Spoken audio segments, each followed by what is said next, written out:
Have you ever actually made a decision in your life? Now, it's kind of an interesting question to think about if you've ever actually tried to observe yourself make a decision. Because a lot of times, what ends up happening is we have these sort of conversations in our head, we're weighing different factors, and then a decision just kind of plops out of that. Where did it actually come from? And this is really important to understand as an investor because if you're not clear where your decisions are coming from, it is likely that it is being driven by something that you're unaware of. And so in this video, I want to talk a little bit about the process of making a decision. Now, I'm not trying to go off the deep end into free will and all of that. I just want to make you aware of some of those sort of psychological biases that maybe could be driving your investment process. One of the most common ones I see is that people make a decision from the perspective of what they want to happen versus what they think will actually happen. It is very often the case that if you're researching a stock, maybe you spend a long time researching it, you don't want to feel like you wasted your time. And so, there's a little bit of sunk cost fallacy, a little bit of my side bias, as MIT behavioral psychologist Dan Ariely calls it. There's this kind of push to actually want to invest in a stock that you spent a long time researching it.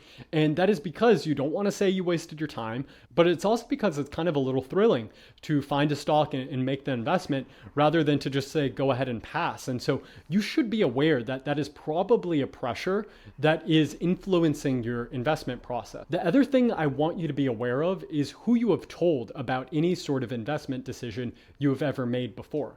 If you tell someone you think something is a good investment, you instantly put yourself in a position that you have to defend it.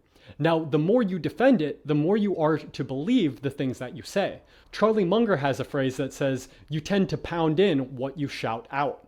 What he means is that the more you are saying something, the more you are arguing something, the more you yourself are believing it. That is a problem if you are going to be an investor who's supposed to be able to take in new information without sort of coloring it with old past beliefs and judgments. And so I do think that's one of the reasons why Warren Buffett tends to never talk about his investment decisions. There's probably other ones, but when you do have to tell someone about it, they're just going to want to make you explain why. And then you explain why, they're going to want to poke holes in it, and then you're going to have to defend yourself.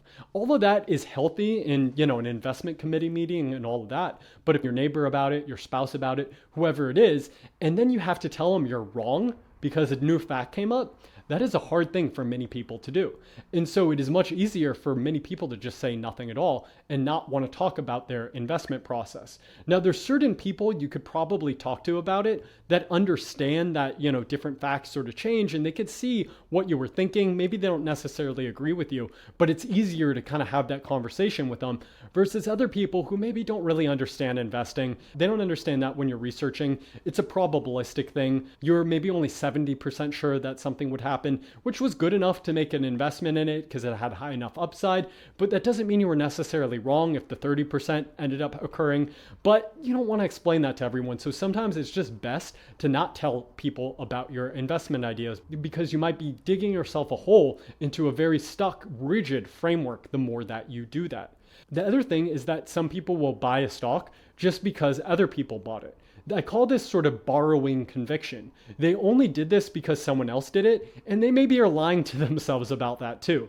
They maybe are saying, I'm not buying it because, this investor did. I did my own research. But at the end of the day, if they were honest with themselves, they came to that decision because they felt more comfortable knowing this other person did.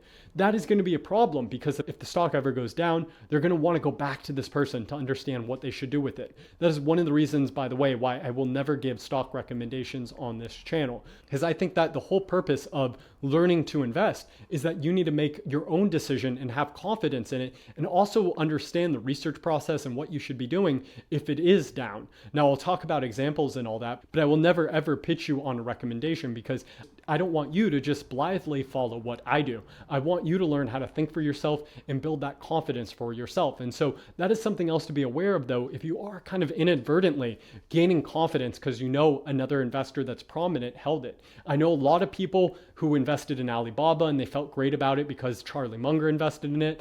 And Charlie Munger, who is very aware of psychological pitfalls, was able to just say, nope, it was a mistake and move on.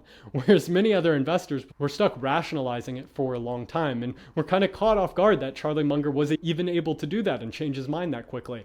And then at that point, they realized the real reason they owned it was because he did, and which is not a great reason to ever own a stock. That can help you figure out which stocks to invest in, but that is never going to be a good reason in and of itself to actually make an investment decision. And so in addition to all of this, though, I do want you to just try to observe this decision process. Try to understand your psyche a little bit better. Why am I really making this decision? Is it really coming from a good place that I think that this stock is a good opportunity? Or is it because I can't find any stocks and I feel pressure and everyone's making a lot of money in the stock market and I'm not, and I need to buy something now that goes up? Not a good reason to buy something. And so a big part of investing is psychology.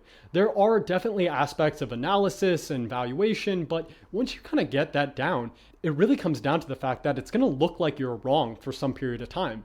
Almost by definition, whenever you buy a stock, you are saying someone else is wrong because you're saying an opportunity exists that shouldn't exist otherwise. And so that is why it's so important to understand your psyche, your motivations, the psychology of all this when you are making a decision to buy or sell a stock.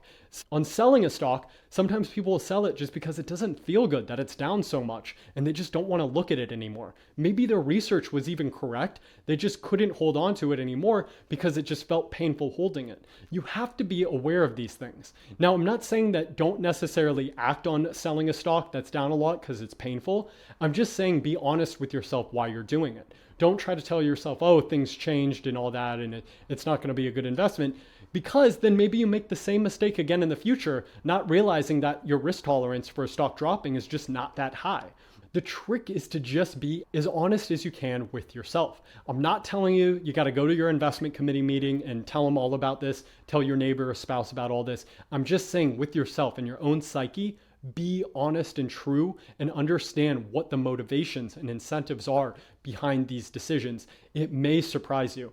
And very often, if you're unaware of what is driving a decision, or if you think that there's no kind of ego involved in it, you're probably just blind or unconscious to what's actually driving that, which is never going to result in a good, consistent investment process. And so for this video, I hope that you really try to just think a little bit about why am I making these decisions, or any of these kind of psychological biases that we talked about sort of influencing me here. You should definitely watch the Charlie Munger speech, a very common psychological pitfalls. That is going to be really helpful to kind of teach you about all these different biases that we have. And so if you want to learn more about sort of the psychology of investing and decision making, make sure you like this video and hit subscribe. And if you have any questions or things you want me to talk about more in the future, go ahead and drop it in the comments below.